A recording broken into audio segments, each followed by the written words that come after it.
Turn off your lights. Make sure your doors and windows are locked. Things are about to get spooky. Written in Dread by GrimmInDarkness.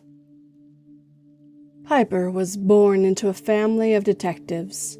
When each member of the Starling family comes of age, coordinates appear on their wrists, leading them to their first case. It seemed unusual to Piper until she turned 16 and numbers directing her to the Gibraltar Point lighthouse appeared. She knew the story behind this lighthouse. Its first keeper, Jean-Paul Remeur, had been murdered there in 1815 by local soldiers. As to why he had been murdered, there were two versions. One saying John sold the soldiers diluted liquor, and when finding out they had been cheated, they went back for revenge. Another tells that he was serving the soldiers at his home, and when he decided to close up shop early, a deadly fight ensued.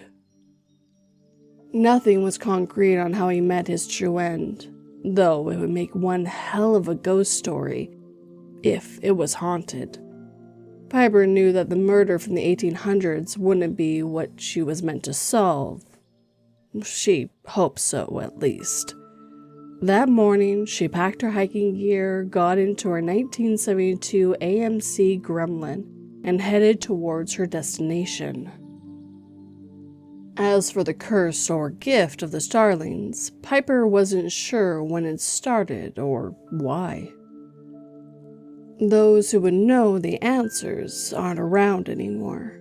She started out at the vast stretch of road ahead of her, listening to classic hits on the radio. Piper drummed her fingers on the steering wheel, then flicked the switch to turn right and onto the dirt road. Ahead of her was the lighthouse. She gazed at the looming building ahead of her. Piper felt the heavy weight of the situation heavy on her shoulders. Finding a safe place to park the car, Piper got out, grabbing her bag and locking the car. She trudged up the path. It was overgrown, except for a few manicured hedges lining the way, winding up to the top. Here it was, Gibraltar Point Lighthouse. She was sure that in its heyday, this lighthouse was a sight to behold. Now it was no longer operational. Piper took a deep breath, exhaled, her eyes scanning over her surroundings. She needed to set up camp, so Piper pushed open the heavy wooden door of the lighthouse and entered inside. It had been well preserved inside, showing it was well taken care of. Piper found a spot on the second floor and set up a pop-up tent. From here, she would be able to access the telescope to view what was all around her. Piper set everything up and began her ascent up the stairs. On the balcony was a rusty, hanging-on-for-dear-life telescope. Well, at least the lenses aren't broken, she thought to herself, lifting its neck and peering into it. Moving around, Piper spotted something out of place. It appeared that someone had dug a trench in the back of the lighthouse. Curious, she grabbed a flashlight and headed outside. Her boots crunched on dead leaves underfoot as she made her way towards the trench. There, at the bottom of it, was a pile of bodies, all in various stages of decomposition. This was a serial killer's dumping ground. Piper needed to call the police. Reaching for her phone, she paused, hearing something being dragged along the ground. Turning off her flashlight, she hid behind an old oak tree. The source of the dragging came from an individual who was dragging a tightly wrapped body. Stopping at the edge of the trench, they used their foot to kick the heavy bundle into the trench. It bounced off one of the many others which already lay at the bottom. A sickening squelch and crunch echoed out of the hole. This had to be who was dumping the bodies into the trench. Taking out a compact mirror she kept in her back pocket to fix up her makeup, Piper angled the mirror so she could see the bank above the trench. Someone dressed in all black and a mask covering their face stood there, staring down at his trench before turning on their heels and walking away. It was at a time like this Piper wished she had brought a proper weapon. The use of pepper spray and taser could give her time to run away, but not stun them long enough for authorities to arrive. Since she would be out here for a while, Piper needed to hatch a plan to immobilize the serial killer and have the police stationed close by to take the arrest. Her gut feeling told her that this was her first case, something Piper would have to solve herself. Not hearing any more movement, she made her way back to the lighthouse and shut the door behind her. Tossing and turning her sleeping bag, Piper stared up at the ceiling of her tent. She couldn't sleep. It was understandable after all. There was a hole and dead bodies in the backyard of the lighthouse. Who could sleep with something like that in their backyard? Sitting up, Piper rubbed her face and yawned, crawling out of the tent. It was time for some coffee, since she wouldn't be getting any sleep tonight. Waiting for the kettle to heat up on a mini gas stove, Piper shoveled a few spoonfuls of instant coffee and powdered cream mix into a mug. When it whistled, she took it off and poured the water into her cup, flipping off the switch. Stirring the mixture, Piper blew on the steaming liquid before taking a sip. She walked up to the window, gazing out at it. Down below, she saw the old trail leading somewhere out of sight. If Piper had to guess, it probably led to an old shed which stored tools, supplies, and firewood. A knock on the front door of the lighthouse startled her. Her heart jumped into her throat as she shakily put down her coffee mug in her hands. Piper slowly walked over to her bag and took out a taser, slowly descending the stairs. She hid the device behind her back, slowly opening the door a crack.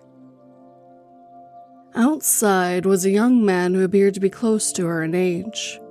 He was dressed like he had just jumped out of an 80s grunge magazine. Scrunching her nose at his taste in clothing, Piper questioned him for what he was doing here. He simply replied that he had seen a light while following a trail close by. In other words, he was nosy as to who was here. Could this be the person who Piper witnessed dumping a body earlier? And just how many of those kills were his? He gripped the door, trying to pry it out of Piper's grasp, so she put her foot and weight against the door. Again, she questioned what he was doing there. His eyes darkened, and in a low voice he responded to her that he knew she saw him. Saw what exactly? Piper played dumb, but she knew better. She just hoped that this individual would believe her. Loosening his grip on the door, he let go of it and stepped back. He watched her, hands in his pockets, his eyes dark and void of any emotion. He turned on his heels and walked down one of the trails next to the lighthouse. Piper knew that he wasn't really gone and that he was probably going around to the back. She would have to get there before he would. If Piper didn't, she was sure he would break down the door. Somehow she felt this young man knew that Piper saw what he had been doing and was going to silence her. Quickly shuffling down the stairs, her heart hammered in her chest as the back door burst open.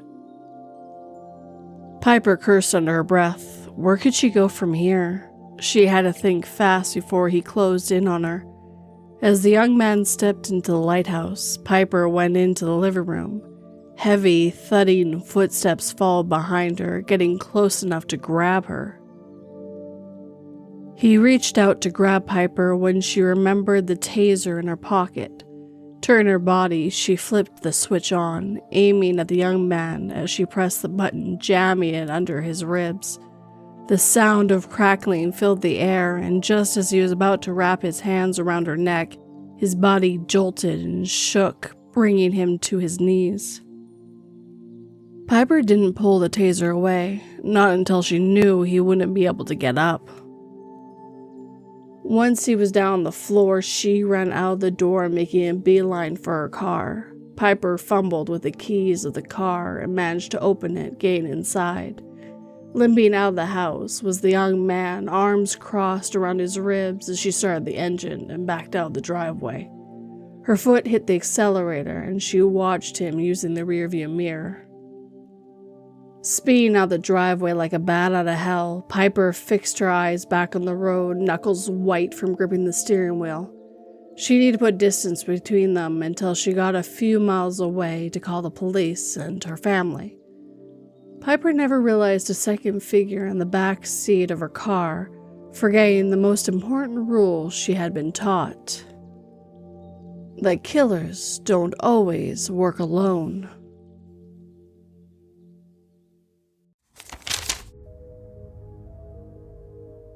As I was writing down the statement of the woman filing a missing persons report, she started to break down into hysterical sobbings as she gave me the description of her daughter. I sat there in silence, not able to summon the courage to tell her we had already found the body, along with her husband alive and well, burying it.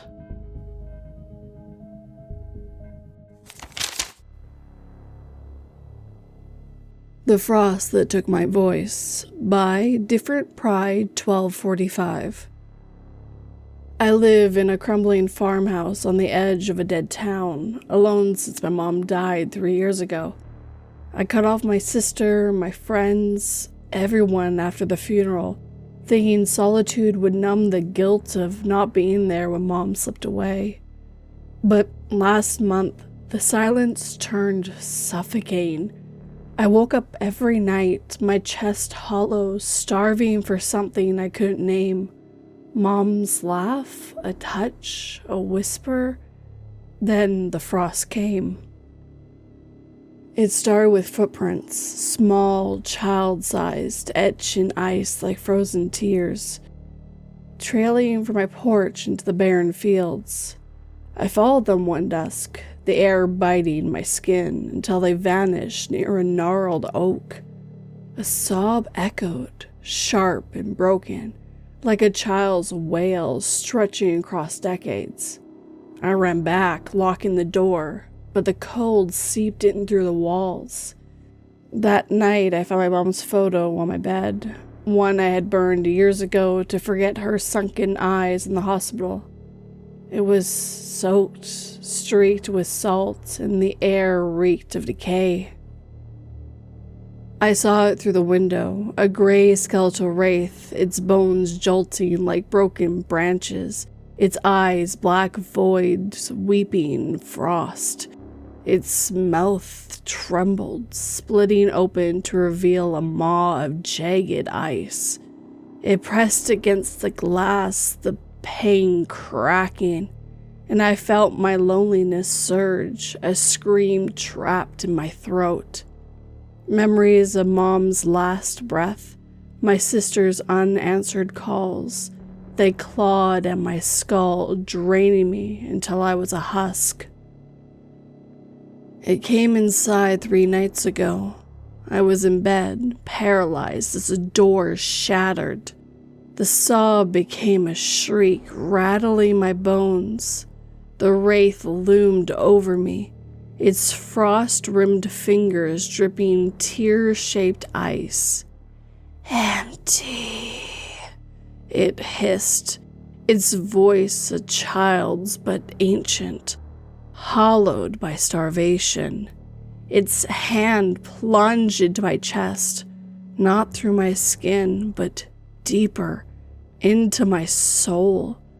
My ribs burned with cold, my lungs seized, and I felt my voice, my scream, being ripped away, replaced by an aching void.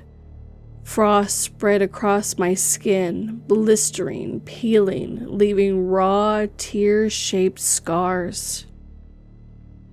I saw Mom's face in the wraith's eyes, her mouth open in a silent wail, fading into darkness.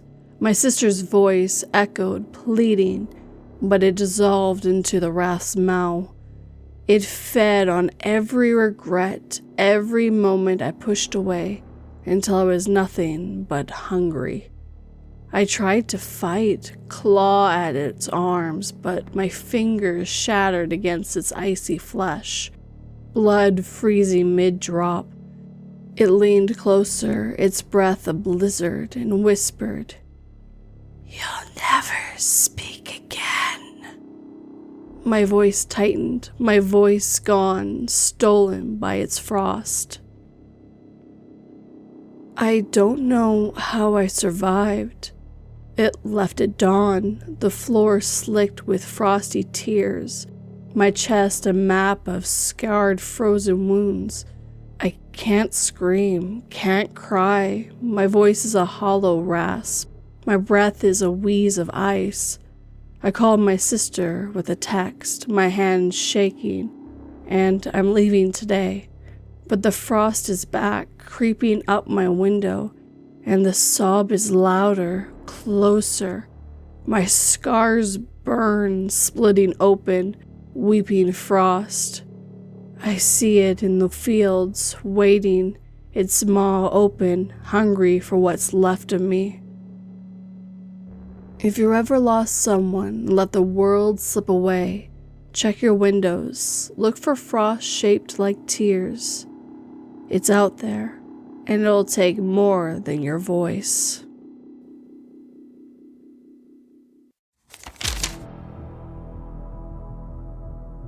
"Don't be shy," I said as I motioned my 3-year-old son to smile in front of the webcam for his medical examination.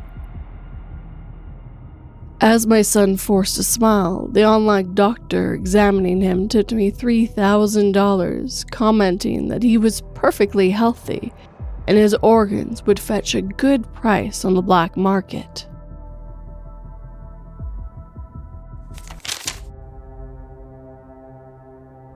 St. Angela's Protocol Ward by TwistedTallTeller. Welcome letter. Found crumpled in locker number 13.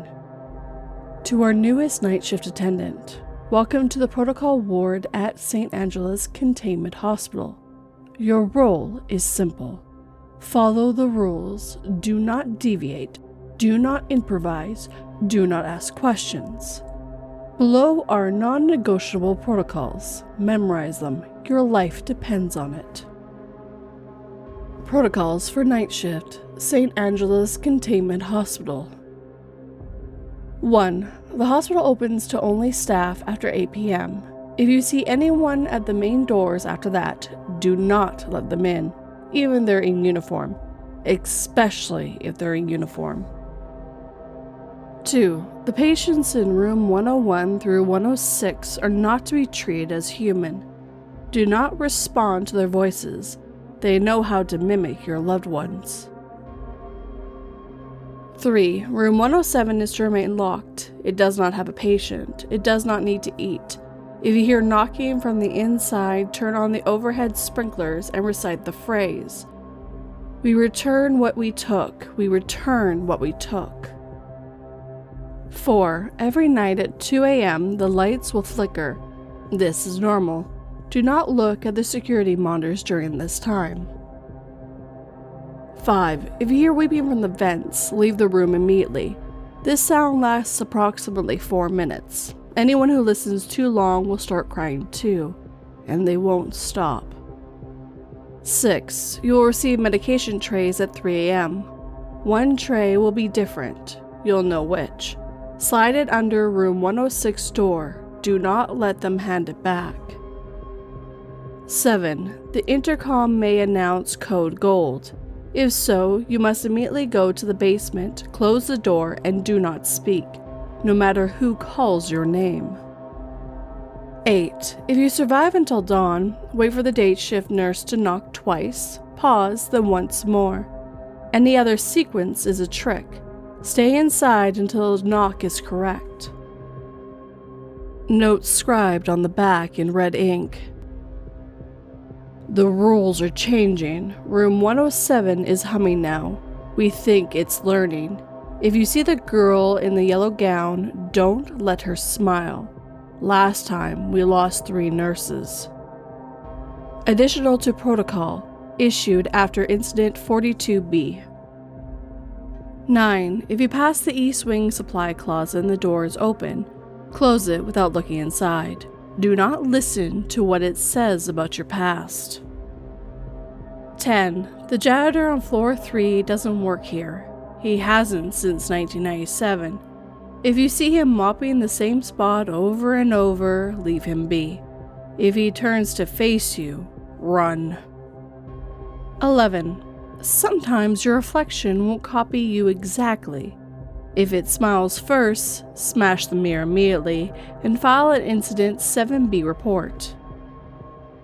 12. Room 111 doesn't appear on any map, but sometimes it's there. If you find it, leave a candy wrapped outside the door and walk away. Do not open it, not even a peek. 13. If a patient begins to float 6 inches above the bed during rounds, notify security and immediately write down the phrase the anchor holds on their chart. Do not speak to them until they return to the mattress. 14. You may find extra fingers in your latex gloves. Do not remove them. Do not acknowledge them. They are counting something, and it's imperative that they don't finish. 15. If you lose track of time, check the clock in the break room. If the second hand is ticking counterclockwise, your shift has already ended. Leave through the morgue immediately without stopping. 16. The elevator may stop at a floor labeled beneath. This is not part of the hospital. Do not step out. Press the emergency button until it moves again.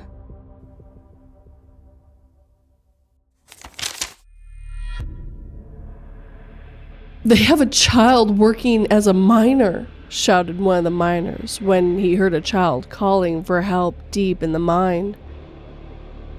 "I'm not a miner, I'm a lure," said the child after the miners found him.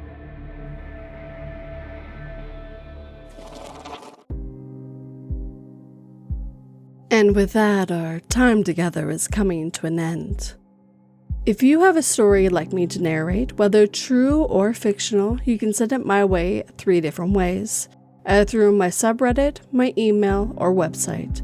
All the links are down below for you guys.